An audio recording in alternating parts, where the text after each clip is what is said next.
नमस्कार दोस्तों, मैं हूं एडवोकेट अतिशय प्रसाद 30,000 कोर्ट दिल्ली से। दोस्तों, आज हम कानून का एक नया अमेंडमेंट डिस्कस करने जा रहे हैं। ये अमेंडमेंट है डेटा प्रोटेक्शन एक्ट का अमेंडमेंट, जो कि आरटीआई एक्ट को अमेंड करता है। दोस्तों, इस अमेंडमेंट के खिलाफ पत्रकारों ने सुप्रीम कोर्ट का दरवाजा खटखटाया है। उनका कहना है कि ये अमेंडमेंट प्राइवेसी की आड़ में भ्रष्ट अधिकारियों को एक खुली छूट देता है। क्या है नया अमेंडमेंट और कैसे ये आरटीआई एक्ट को कमजोर करता है? चलिए आज के वीडियो में हम समझते हैं। दोस्तों, आरटीआई एक्ट वो ऐतिहासिक कानून है जिसने लोगों को अधिकार दिया था कि वो सरकार से सवाल पूछ सके। इस एक्ट के कुछ एक्सेप्शंस थे। उन एक्सेप्शंस में से एक एक्सेप्शन था 81 जे। इस सेक्शन के तहत अगर कोई पर्सनल इंफॉर्मेशन यानी निजी जानकारी है तो उसको आरटीआई एक्ट के तहत नहीं दिया जा सकता है। बट इस एक्सेप्शन का भी एक एक्सेप्शन है।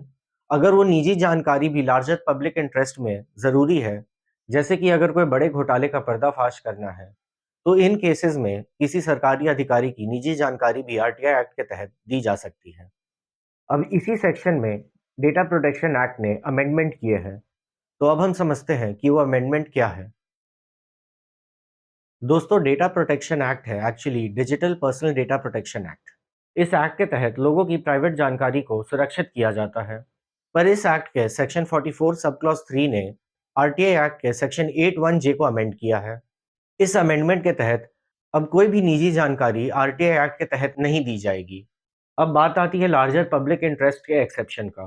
तो दोस्तों, इस अमेंडमेंट के तहत वो लार्जर पब्लिक इंटरेस्ट को भी डिलीट कर दिया गया है। यानी कि अब लार्जर पब्लिक इंटरेस्ट में भी कोई निजी जानकारी नहीं दी जा सकती है। दोस्तों, विवाद की जड़ यही है। एक तरफ है आरटीआई एक्ट जो कि ट्रांसपेरेंसी चाहता है, और दूसरी तरफ है डेटा प्रोटेक्शन एक्ट जो कि प्राइवेसी चाहता है। आरटीआई एक्टिविस्ट का कहना है कि सेक्शन 44 सब क्लॉज 3 आने से सरकार को एक हथियार मिल गया है। अगर आप किसी सरकारी टेंडर या भ्रष्ट अधिकारी के खिलाफ आरटीआई लगाते हैं, तो पब्लिक इंफॉर्मेशन ऑफिसर सीधा ये कह के भी रिजेक्ट कर सकता है कि ये उस ऑफिसर की पर्सनल इंफॉर्मेशन है। और अब आप लार्जर पब्लिक इंटरेस्ट की दलील भी नहीं दे सकते हैं, क्योंकि वो क्लॉज डिलीट कर दिया गया है। इसीलिए दोस्तों, ये एक तरह का ब्लैंकेट बैन है पर्सनल इंफॉर्मेशन को रिलीज करने से। अब दोस्तों, इस लार्जर पब्लिक इंटरेस्ट के कॉन्सेप्ट को समझने के लिए हमें सुप्रीम कोर्ट का एक जजमेंट डिस्कस करना बहुत ज़रूरी है। दोस्तों, राइट टू प्राइवेसी और राइट टू इन्फॉर्मेशन के बीच में एक बैलेंस खड़ा करना बहुत ज़रूरी था। और इस बैलेंस को खड़ा करने के लिए सुप्रीम कोर्ट की 5 जजेस की बेंच ने सुभाष चंद्र अग्रवाल के केस में एक लैंडमार्क डिसीजन दिया था।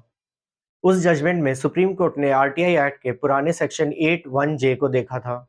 सुप्रीम कोर्ट का कहना था कि आरटीआई सेक्शन 81 जे में लार्जर पब्लिक इंटरेस्ट का एक्सेप्शन बिल्कुल सही है, क्योंकि ये एक्सेप्शन राइट टू प्राइवेसी और राइट टू इन्फॉर्मेशन के बीच में एक बैलेंस खड़ा करता है। अब दोस्तों, जो नया अमेंडमेंट आया है वो एक तरह से इस जजमेंट को पूरी तरह बाईपास कर देता है, क्योंकि लार्जर पब्लिक इंटरेस्ट का अब एक्सेप्शन है ही नहीं।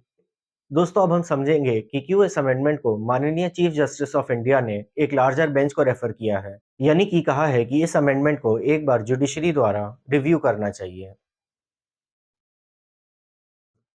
दोस्तों, जैसे ही पत्रकारों की एसोसिएशन ने इस मामले को सीजीआई के समक्ष रखा, उन्होंने इस मामले को एक संवैधानिक पीठ को रेफर कर दिया है। अब हमें समझना है कि ये रेफरेंस क्यों किया गया है। दोस्तों, ये रेफरेंस इसलिए दिया गया है क्योंकि जो नया संशोधन है वो सुप्रीम कोर्ट के 2019 के सुभाष चंद्र अग्रवाल के जजमेंट को पूरी तरह बाईपास करता है।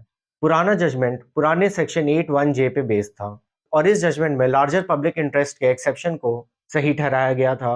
अब जब ये लार्जर पब्लिक इंटरेस्ट का एक्सेप्शन ही चला गया है, तो राइट टू प्राइवेसी और राइट टू इन्फॉर्मेशन के बीच में फिर से एक बैलेंस खड़ा करना जरूरी है। और इन्हीं कारण से माननीय सीजीआई ने इस मामले को एक कॉन्स्टिट्यूशनल बेंच को रेफर कर दिया है। दोस्तों, इस मामले में सुप्रीम कोर्ट ने अभी तक तो कॉन्स्टिट्यूशनल बेंच कंस्टिट्यूट नहीं की है। जैसे ही ये बेंच बैठेगी, ये मामला उनके समक्ष पेश किया जाएगा और फिर वो इसकी डिटेल में सुनवाई करेंगे।